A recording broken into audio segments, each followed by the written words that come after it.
어린이 병원비 국가 보장에 대한 토론회를 시작하도록 하겠습니다. 저는 오늘 토론회 사회를 맡은 서울시 사회복지사협회 시민위원회를 담당하고 있는 김전호 위원장이라고 합니다. 반갑습니다. 저희 집 얘기를 잠깐 좀 할까 합니다.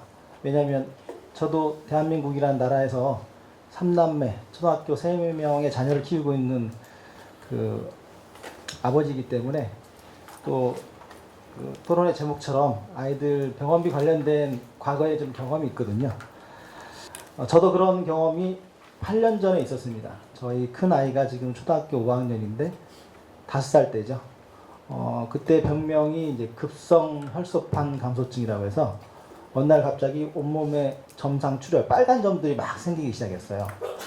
집에서 그냥 노는데 왜 그럴까? 그래서 근데 뭐지? 뭐 하룻밤 정도 더 기다렸더니 더 생겨서 이제 병원에 데리고 갔죠. 그랬더니 갑자기 병원이 부산해지더라고요. 그 몸에 있는 출혈만 보고도. 저희는 아이는 잘 놀고 있으니까 뭔지 몰랐는데, 그리고 바로 입원해가지고 급성 혈소판 감소증에 개발되어 있는 약을 한 병 크기의 유리병으로 되어 있는 거 5병을 연달아 맞았던 기억이 납니다. 한 하루 정도 좀 걸려서. 근데 5살짜리 팔에 막 주사 수액을 넣으니까 팔이 퉁퉁 부어가지고 막 팔과 다리를 막 옮겨 다니면서 맞았거든요. 그때 의사 선생님이 그러셨어요. 제가 의학적 지식이 전혀 없는데 보통 사람 몸에 혈소판이 15만 개에서 35만 개 사이에 있다고 하더라고요. 제가 8년 전 기억을 더듬어 보니까. 근데 아이를 병원에 데려갔을 때 남아있는 몸의 혈소판 수치가 2천인가 6천인가 그랬던 걸 기억해요. 1만 미만이었던 거예요.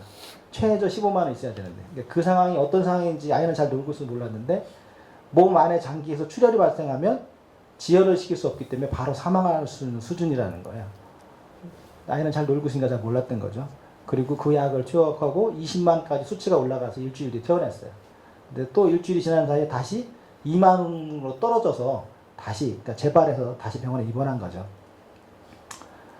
그리고 이제 한 번 더 치료를 받고 저희 아이는 다행히 어렸기 때문에 예후가 좋았는지 잘 극복했어요. 근데 그때 당시 그게 희귀 난치성 질환에 해당이 되더라고요. 그러니까 원인을 알 수 없는.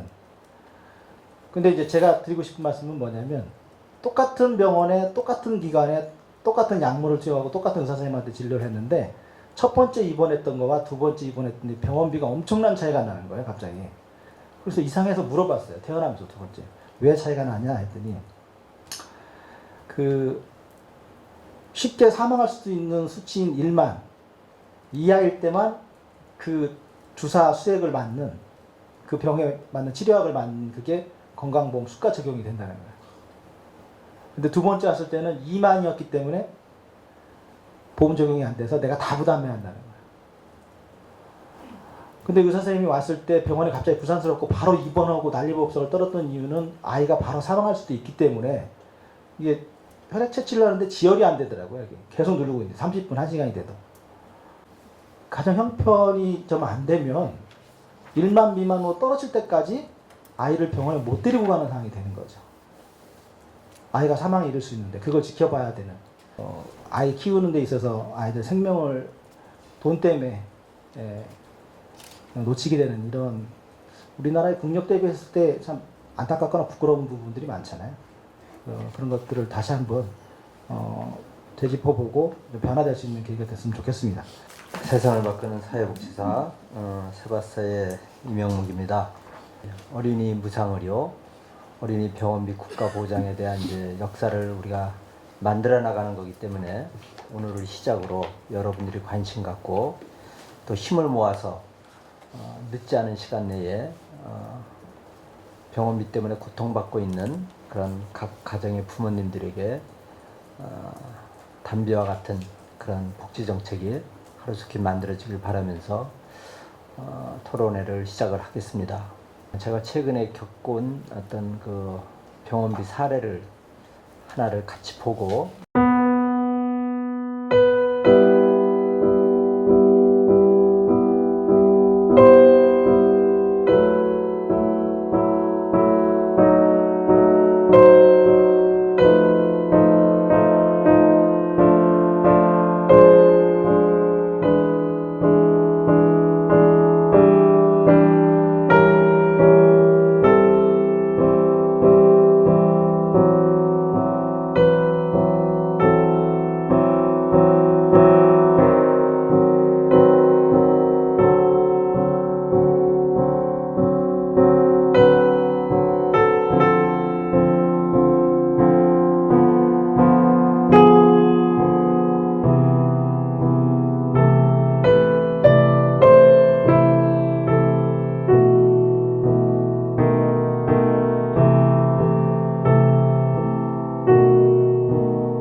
우리가 영상을 보는 시간은 2분에 불과했습니다마는 이 가정은 24년 동안 이 아이의 질병으로 인해서 부모가 고통당했고 현재는 더 말할 수 없는 고통에 허덕이고 있습니다. 제가 얼마 전에 결제를 하다 보니 우리 직원이 한 가정에 50만 원씩 후원하는 내용을 갖고 올라왔어요. 그래서 일개복지관에서 한 장애인 가정에 50만 원씩 다달이 후원금을 준다고 하는 건 이제 적은 돈이 아니에요. 이게 무슨 내용이냐 그랬더니 저희 직원이 이제 보고하기를, 제가 보고를 듣고 그 다음에 또 살펴보고 나중에 그 어머니를 만나보고 그래서 오늘 이 사례입니다. 과잉 유도분만으로 태어나면서 저산소증에다가 또 뇌성마비를 갖게 됐고 사지마비, 사지경직, 경기, 언어장애 이렇게 갖게 됐어요. 아버지가 대기업의 임원이었기 때문에 아버지가 회사를 다니는 동안은 기업복지라고 하는 그런 것으로서 이제 병원비 충당이 됐는데, 아버지가 퇴직을 하고 나서 그 퇴직금 가지고 얼마간 병원비를 쓰다가 퇴직금이 바닥이 났어요. 그래서 아파트를 팔고서 전세로 옮겼습니다. 그 차익을 가지고 얼마간 병원비를 쓰다가 바닥이 나서 전세를 빼고서 월세로 갔어요. 그 또 차익을 가지고 얼마간 병원비를 쓰다가 바닥이 나서 월세를 빼서 친척집으로 들어갔습니다. 누나가 하나 있는데 동생 병원비 때문에 학업을 중퇴하고서 취직을 했습니다. 이렇게 해서 들어간 돈이 18억이에요. 이 집이 다행히 이제 대기업에 다녔기 때문에 18억을 감당했지, 또 이게 사실은 이제 좀 아주 중증이기 때문에 좀 특수한 사례이긴 합니다만은, 지금 복지관에서 얼마간 대주고 또 누군가 다른 복지관에서도 대준다고 하지만 이 후원금이 앞으로 이 청년이 10년, 20년, 40년 생명이 붙어있는 한 과연 이 몇몇 기관의 후원금으로서 병원비가 충당이 될까? 또 하나는 이제 또 장애인 의료비 지원 재단에서 또 제가 배분위원을 하면서 그걸 보면은 되게 이제 저소득층 어린이들이 병원비가 없어가지고 또 단순한 검사비가 없어가지고 몇 달 몇 년을 그냥 무방비 상태에서 발을 동동 굴리면서 살아가는 모습들을 많이 봅니다. 또 이런 유사한 사례에서 복지 현장에서 답이 있을까? 답이 없죠. 답은 딱 무상의료 이것밖에는 답이 없습니다. 만약에 우리 사회가 유럽의 몇몇 나라들처럼 무상의료 시스템이 돼 있다 그러면은 자가에서 전세, 전세에서 월세, 월세에서 친척집으로 들어가는 이러한 경로는 밟지 않았을 테고, 누나도 공부를 계속 할 수 있었을 테고, 어머니가 지금 거리거리 찾아다니면서 눈물로써 후원을 요청하고 있고, 틈이 나면은 또 좌판을 벌이고 있고 24시간 자식을 돌봐야 되는 상황에서 또 오늘 이 자리에 같이 갑시다 했습니다마는 아이 간병 때문에 오질 못했습니다. 그러면서 내 블로그에 있는 자료를 편집을 해서 토론 현장에서 공유하는 것까지는 좋다. 근데 내가 안타깝게도 현장에는 가지 못하겠다. 그런 형편을 대신 양해를 구했습니다.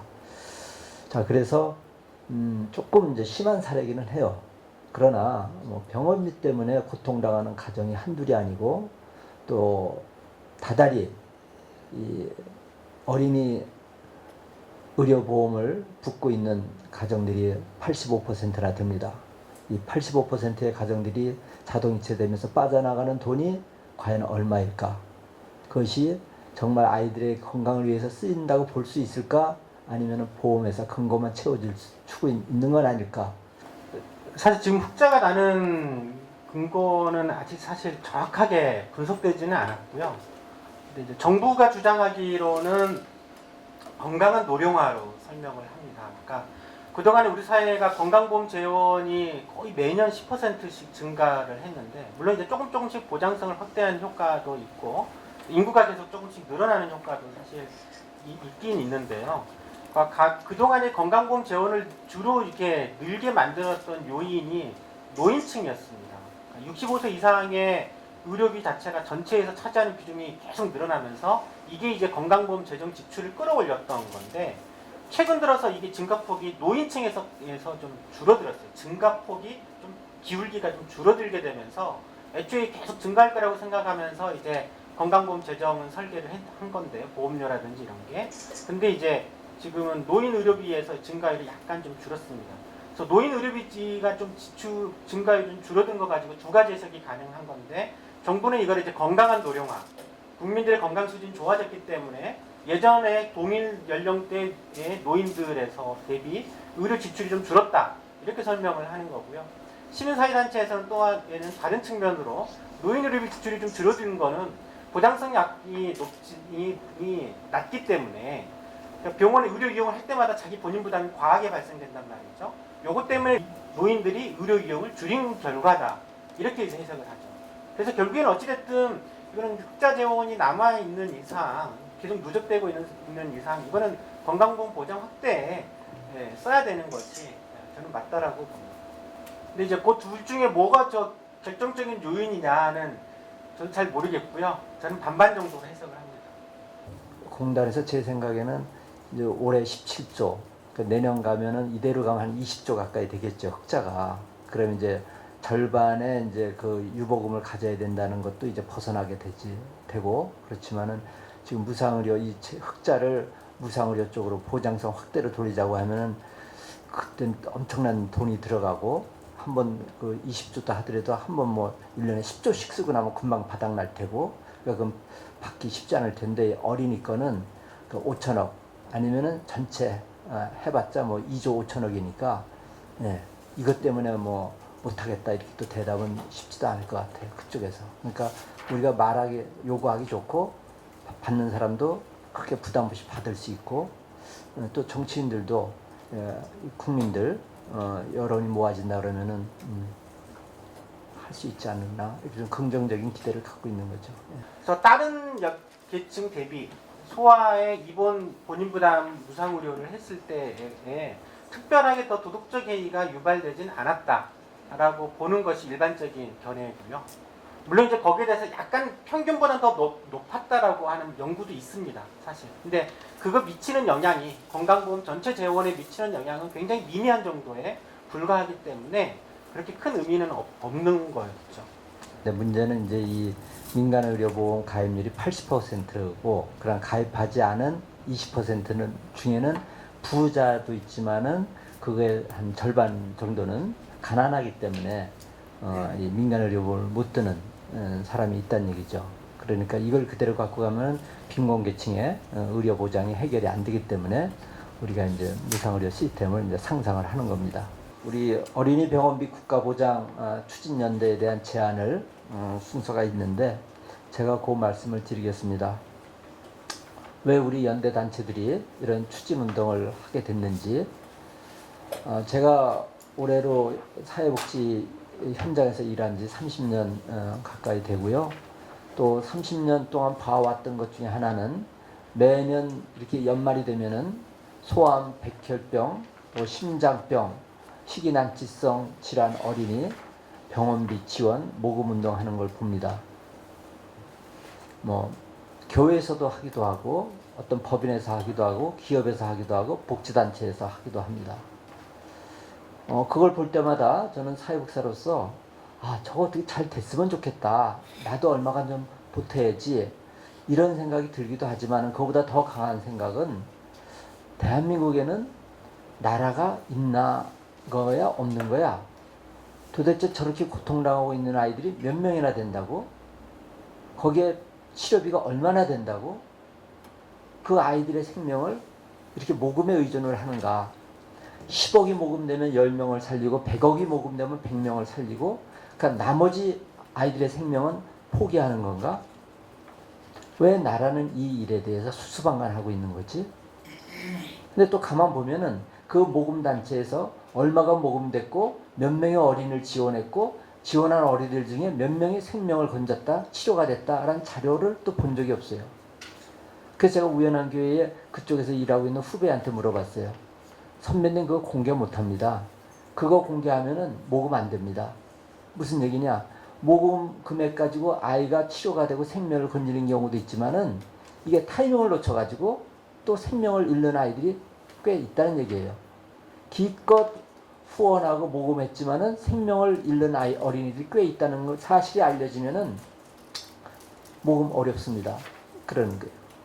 그러니까 중증 질환이라고 하는 거는 초기 발견, 초기 진료가 돼야 되는데 이런 사례에 올라오기까지는 그 가족과 어린이가 얼마나 고통의 세월을 보냈겠어요.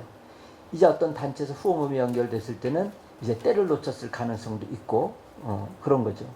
그래서 어린이 권리 협약에 보면은 어린이들의 인권은 생존권, 보호권, 발달권, 참여권인데 그 중에 첫 번째 인권이 생존권, 즉 생명권입니다.